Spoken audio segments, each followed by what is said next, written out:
Hey guys, welcome back. It's Shay. In today's video, I'm doing in collaboration with the YouTube Mommy Meetup group, and February is our month of upcycling. And if you don't know what upcycling is, it is basically taking objects that are around your house that may be considered useless or even garbage, using what you have on hand or the least amount of money possible spending to basically transform that item into something new, into something useful that you're going to use around your house. So for my video, what I'm doing is I'm taking some of my son's old graphic t-shirts that we really love, but he unfortunately grew out of, and I'm transforming them into some really cool and fun wall art.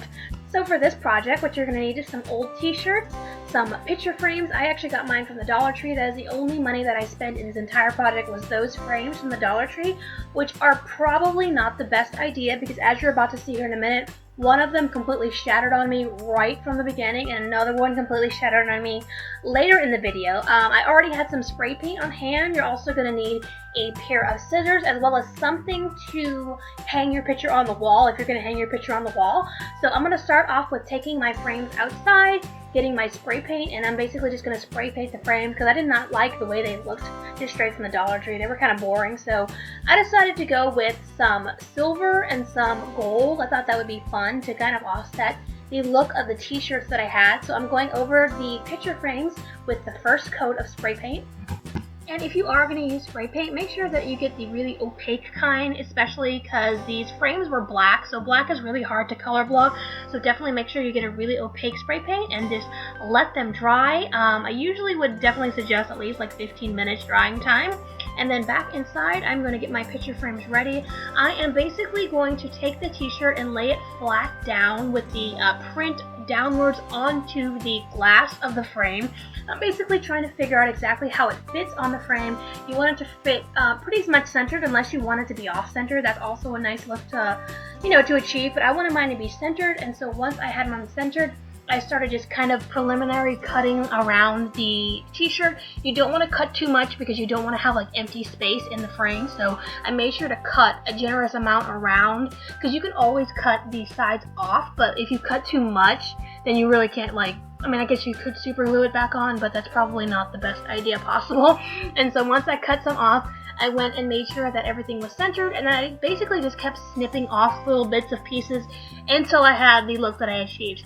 And then I went back outside and I spray painted my picture frames with another coat because I didn't feel like it was super opaque. And so I decided to do another coat, and then I let that dry outside for about 20 minutes. And while that last coat of spray paint was drying, I went back inside and basically started cutting all the rest of these shirts the exact same way I did the first one. I only had one that went left to right. The other three were just top to bottom, so it was pretty easy to assemble them, but I wanted to show you how I cut them all up first. Just made sure I had them all cut before I started to assemble them, and did the exact same thing, laying the print downwards, making sure I had enough excess on the sides so I could just trim off little bits at a time, and I didn't have to fill in any empty spaces. And so the first one that I actually finished was this Embrace Messy Hair one. This was the one that went from left to right.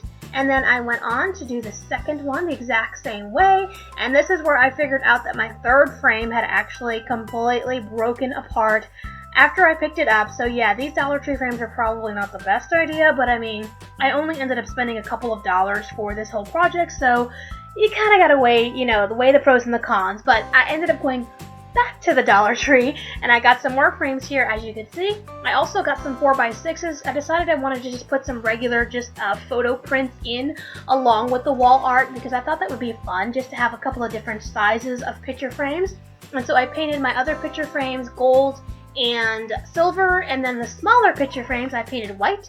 And these are the two pictures that I chose for the pictures in the picture frames. I don't know how many times I can say picture. It's just one of myself and Josh. This was for our Easter, I think it was last year or the year before. And this is one of my favorite pictures of Josh and my mom when he was little. I thought it's adorable.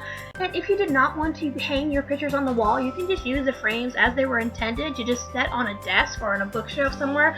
But I'm actually going to be hanging mine on the wall, so I am using some command strips. I always have these on hand. This is the 12-pound picture hanging strips. They're really great. I've never had issues with them. So if you are going to hang your pictures on the wall, you just want to take that little stand part off. Like I said, these are from the Dollar Tree, so they really didn't even require any scissors. I just rocked them back and forth until those stand parts came off, and it was basically flat. You don't need it to be completely flat. And so then I started off with the last 2 t-shirts. I did the exact same thing as I did before, putting the shirt face down with the print face down, and then I made sure it was completely centered. And then I just started kind of arranging it, making sure it was completely just exactly how I wanted it. I would cut off little bits and pieces, so you don't want to have the excess kind of hanging over, especially once you have it on the wall. You don't want to realize that you should have cut off more. So I made sure to just cut in little small sections, and then I put the little, I don't know, the little peg things down. I don't know, I'm sure they have a more specific name, and to secure it. And then this was the 3rd one that I did. This is I woke up like this. And then the very last one that I did was the I wake up awesome. So I have all 4 of my large 8x10s and my 2 4x6s completed.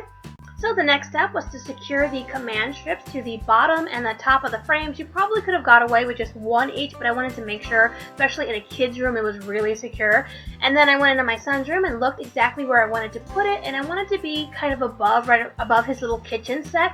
And I've mentioned this a billion times before, but if you're new, the reason why his wallpaper looks like that is because my son is on the spectrum. He does have autism, and he has a tic or like a compulsion where he tears things apart, so he actually tears his wallpaper off, so we just decided to just leave it as is for now.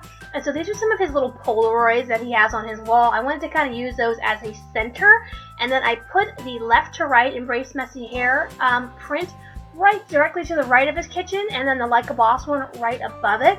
And so using those Polaroids as a center, I put the 4x6s directly underneath it. I wanted to kind of just frame the entire kitchen, and so then I only had the top of the area that was empty. So I decided to put the next 2 prints, which are just perfect. They pretty much just went perfectly in there, right on top of there.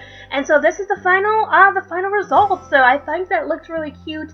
And hey guys, I was waving into that because you can see my reflection. So, and I was also pointing out that the Embrace Messy Hair shirt he's actually wearing in that Easter picture. So yeah, I hope you guys enjoyed it. It was very fun. It was very cute. Josh loved it. I should have got his reaction, but I didn't. I actually finished this really late at night, so I was tired by the time I was done with this. But thank you guys so much for watching, and be sure to check out everybody else's upcycling videos. I will put that playlist in the description box. Thank you so much for watching. I love you guys. Bye bye.